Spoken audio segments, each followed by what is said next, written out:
ഒരു ചെറിയ ഡോക്യുമെന്ററി ഉണ്ട്, ചെറിയ നിമിഷത്തിൻ്റെ.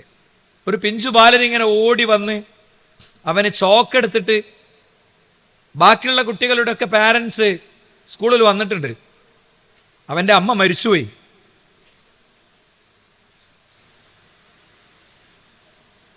മരിച്ചുപോയ അവൻ്റെ അമ്മ അവനില്ലാത്തതുകൊണ്ട് ചോക്ക് കൊണ്ട് അമ്മൻ്റെ ചിത്രം നിലത്ത് വരച്ചിട്ട് അവൻ ചെയ്തതൊന്ന് നോക്ക് നിങ്ങൾ. സെക്യൂരിറ്റി അവൻ ഓടി വരുമ്പോൾ അവനെ നിയന്ത്രിക്കാൻ ശ്രമിക്കുന്നുണ്ട്.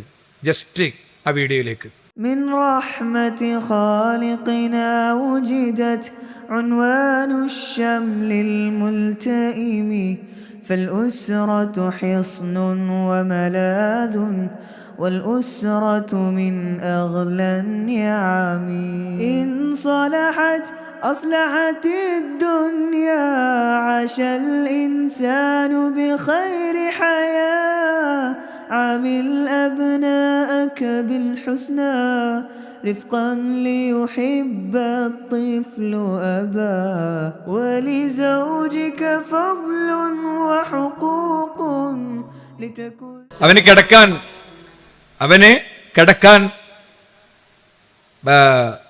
വയറ്റത്ത് കിടക്കാൻ അമ്മയില്ലാത്തതുകൊണ്ട് അവനൊരു കൊച്ചു ചിത്രം വരച്ചു അമ്മയുടെ. എന്നിട്ട് അതുമ കിടന്നു. ഈ കൊച്ചു വീഡിയോ വളരെ വലിയൊരു മെസ്സേജ് നമുക്ക് നൽകുന്നുണ്ട്.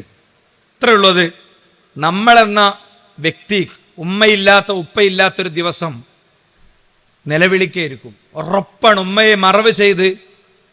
ഉപ്പയെ മറവ് ചെയ്ത് വന്നതിന് ശേഷം ബെഡ്റൂമിൽ നമ്മളിങ്ങനെ കുറെ ശബ്ദങ്ങൾ കേട്ടുകൊണ്ടിരിക്കും. ആ ശബ്ദങ്ങൾ ഓരോന്നും നമ്മളെ വേട്ടയാടിക്കൊണ്ടിരിക്കും.